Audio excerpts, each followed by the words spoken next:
some of these things that they weren't supposed to while they're listening. So we try to warn everybody, if you're not sure what it is, please don't eat it. Here to the right, we have a couple of ice cream bean trees. These will grow up and provide a nice canopy. Usually those are used for growing the cacao trees under. Those ice cream bean trees will get a long green pod on them. The pod will kind of fatten up, and then on the inside it has a white cottony-like pulp. Tastes a little bit like vanilla, and it's kept nice and cool inside that green pod. So that's how it gets the common name of ice cream bean. The other names for it are inga and guama. Passion fruit. So everything has a different name depending on what country you're from. So here on the left side, we have the Anona trees in the Ananaceae collection. And that includes the custard apple, sugar apple, pond apple, soursop, and the Rollinia. So some of those varieties are in season right now. Our trees don't have a lot of fruit. The Rollinia right closest to the path, that one was getting some fruit on it. We harvested that already.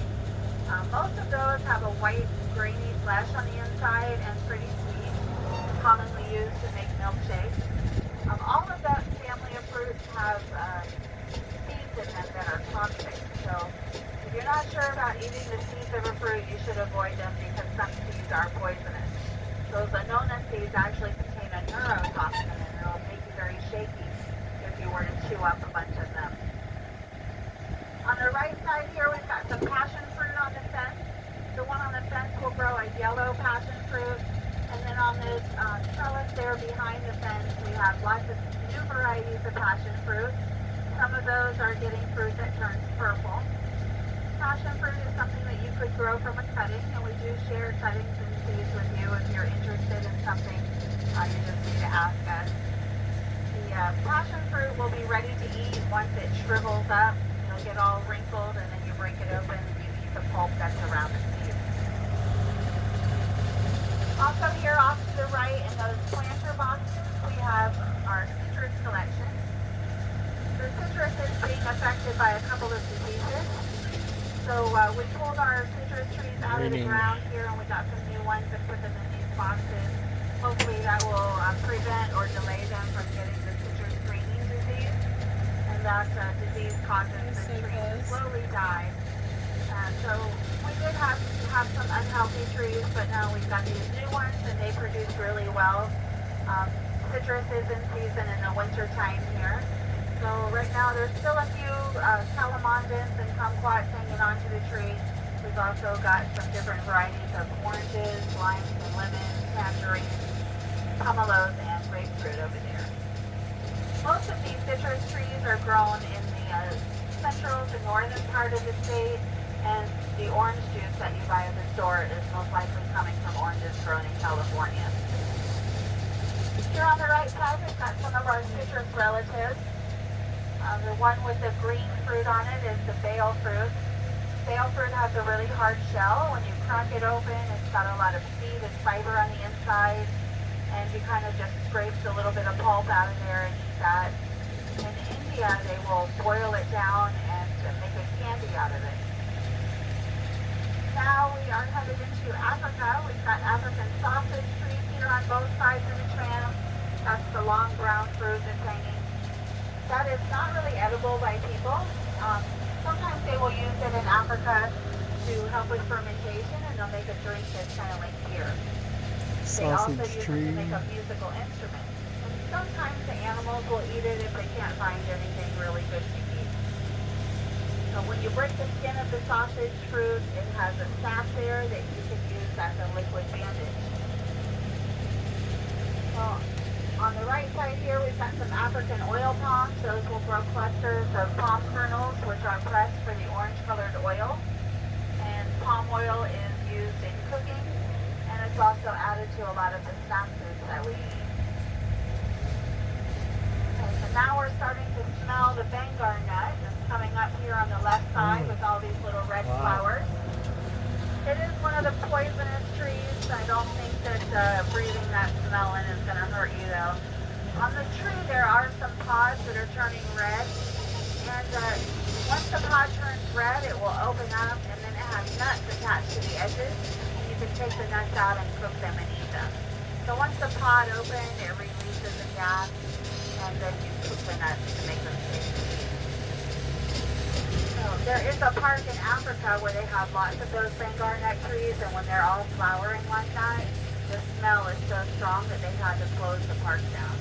So we'll probably smell that again when we get to the other side of the park. The wind kind of carries it pretty far. So now these palm trees that we're going in between here are the gingerbread palms. They have that hard brown shell.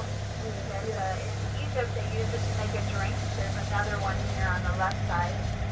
And then when you break that pod open, on the inside there is a hard stone in there. If you get all the fiber off, you can polish it and make it nice and white. And they use that for making buttons and jewelry pieces. So if you leave that whole pod on the tree and just let it fall on the ground, everything will end up disappearing over time. So if you wanted to save that stone in the middle to make something with it, you have to break the pod open and get the stone out of there for it to harden. On the right side here, we have the African Baobab tree, also known as the tree of life. They are a source of food, water, and shelter. The trees will live for thousands of years, and in Africa, they use them like buildings. You can cut the tree open and live inside. The tree also brings water up from the ground through the trees, so during times of drought, the animals come and chew on the branches, and the elephants will dig their tusks into the tree to find water. So for part of the year, the baobabs will lose some of their leaves, but they still do get some flowers, and we will get some fruit from it, although the fruit doesn't grow the same year as it would in Africa. Now that fruit doesn't taste so great, but it's really high in vitamin C. So they'll make a powder and add that to food and drink. You can find baobab powder for sale on the internet as well if you wanted to try it. We also have some of the large green iguanas over there grazing in the grass. The iguanas are considered an invasive species, and they can do lots of damage, especially where they live around the ocean. They are damaging the seawalls and the sidewalks because they burrow under the ground. But here they're not doing too much damage for us. I usually just see them like that grazing on the weeds. If they want to help us control the weeds, I guess we can keep them around a little longer. On the left here, we've got moringa oleifera. That's got the little white flowers on there. You cook those flowers, they taste like mushrooms. The leaves are the part of the tree that you would really want to eat. You can eat the leaves either fresh or dry. They're loaded with antioxidants. 5 of those. It has 8 of your essential amino acids. It is considered a whole food. It's a complete protein. Those moringa leaves have all the nutrients that you need to survive. So people take the moringa powder. You can find it online in capsules. You can also find it in bags.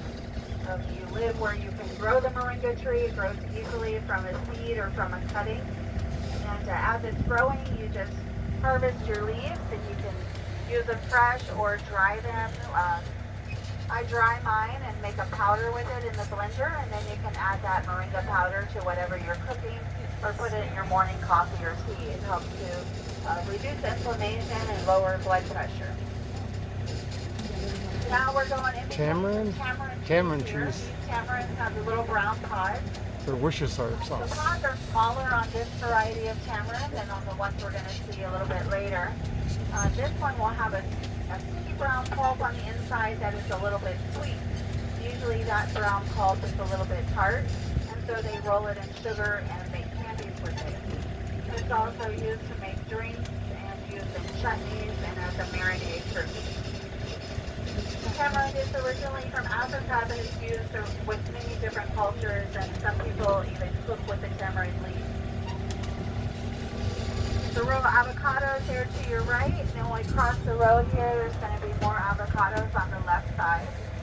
There's about 40 different varieties in the park right now, and they are flowering right now, getting ready for avocado season, which will be in the summer.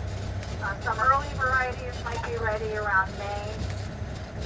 And we'll have avocados all summer, and some of the very late varieties will be giving fruit all the way up to the end of the year. This year we had a few hanging on until January. So avocado season is fairly long if you've got lots of different varieties. Most of ours are the large green skin type. We do have a few that have a dark skin or even a reddish colored skin. And that little Hass avocado with the dark skin that you find at the grocery store is a Mexican variety, and that Hass variety doesn't grow here in South Florida. Off to the right side here, we've got trees from Australia. The first big one here is the rainbow eucalyptus, rainbow eucalyptus. also known as the painted bark tree. The bark kind of rolls up and peels off, very colorful trunk. And then up ahead, we have another type of eucalyptus that the koalas will eat the leaves of. The little bushy ones on the right side here are Australian finger lime. It is going to get a fruit that's the size of your finger, like a little cucumber, full of green colored pulp on the inside. When you break it apart, squeeze the pulp out, it looks like green caviar. So one of the names for that is the caviar lime. Now those are also fairly new. Those were planted after Hurricane Irma passed through here. So I see one of them is starting to set some fruit now, so that'll be a new one for me to try. On the left side here, we've got our mango collection. They have been flowering like crazy, and now some of them are starting to set fruit. The ones that you see that have fruit on them now will be some of the early varieties, and those will have fruit ready to eat around the end of May. And then most mango varieties will have fruit in June and July, and then late season mangoes will be giving fruit in August, maybe even to early September. So if you've got space in your yard, it's a good idea to plant several different mangoes. You can have an early, a mid-season, and then a late variety, and you'll have mangoes all season long. On the right side here, we've got more trees from Australia and the Pacific. These are Macadamia Nuts. Those are flowering right now. So where you see that long flower hanging down, once all the little flowers come off, it'll set some fruit. Each one of those will have several nuts hanging on it, and that will have an outer green shell that splits open, and then a very hard brown shell under that you have to break to get to the macadamia nut.